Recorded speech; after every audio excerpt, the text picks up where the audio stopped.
साधू तुकाराम महाराज गाथा अभंग 865।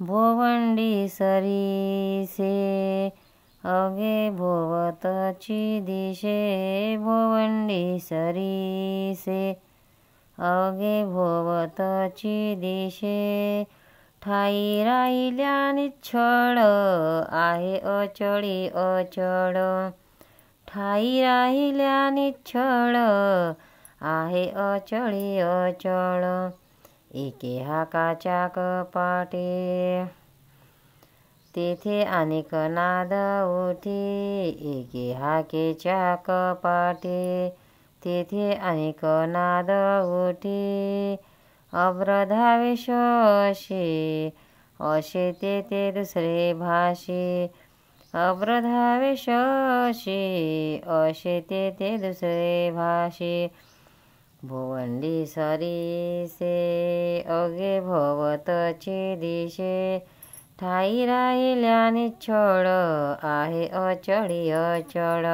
अर्थ संसाराचा भ्रम कसा होतो ते सांगताना तुकाराम महाराज दृष्टांत देतात।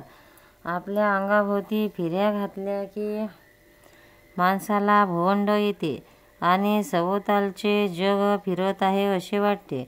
ती भोवळ थांबली की दऱ्या पर्वत वगैरे स्थिर आहेत हे लक्षात येते। कड्याखाली उभे राहून आरोळी दिली की प्रतिध्वनी ऐकू येतो आणि अनेक वेळा तो उन्मत्त राहतो। तसेच आकाशातले धावते ढग पाहिले की चंद्र धावतो आहे असे वाटते। अर्थात भ्रमाचे कारण आपल्याच ठिकाणी आहे, वस्तुस्थिती आहे तशीच आहे। साधू तुकाराम महाराज गाथा अभंग 866। नावे आम्ही आजे काळीचे, काची कुंजी चाळवणी, नावे आम्ही आजी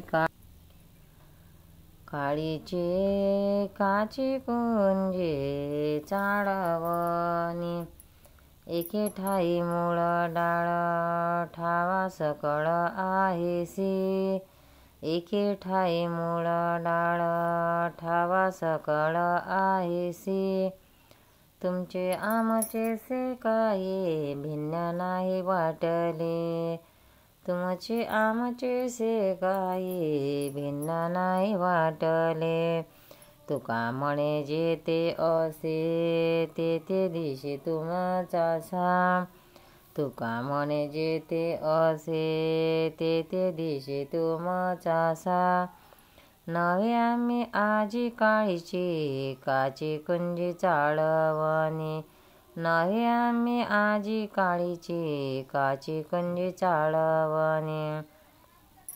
अर्थ तुकाराम महाराज या अभंगात देवाजवळ बोलतात की हे देवा, आम्ही आजकाल जन्माला आलेली कोपऱ्यात असणारी सामान्य माणसे नाही, आम्ही फसणार नाही। देवा, तुमचे आणि आमचे मूळ परम एकच आहे, म्हणून तुला आम्ही पूर्ण ओळखतो। तुमचे आणि आमचे विभाग वेगळे वाटलेले नाही। ज्या ठिकाणी मी आहे तेथे मी तुझ्यासारखाच एकरूप दिसत आहे। पंढरीनाथ भगवान की, तुकाराम महाराज की जय। भक्तांनो, व्हिडिओ आवडल्यास व्हिडिओला लाईक करा, शेअर करा, सबस्क्राईब करा, तसेच बाजूला असलेल्या बेलवर क्लिक करा, म्हणजे याच्या पुढील सर्व व्हिडिओ तुम्हाला सर्वात आधी मिळत जातील। जय श्री कृष्ण।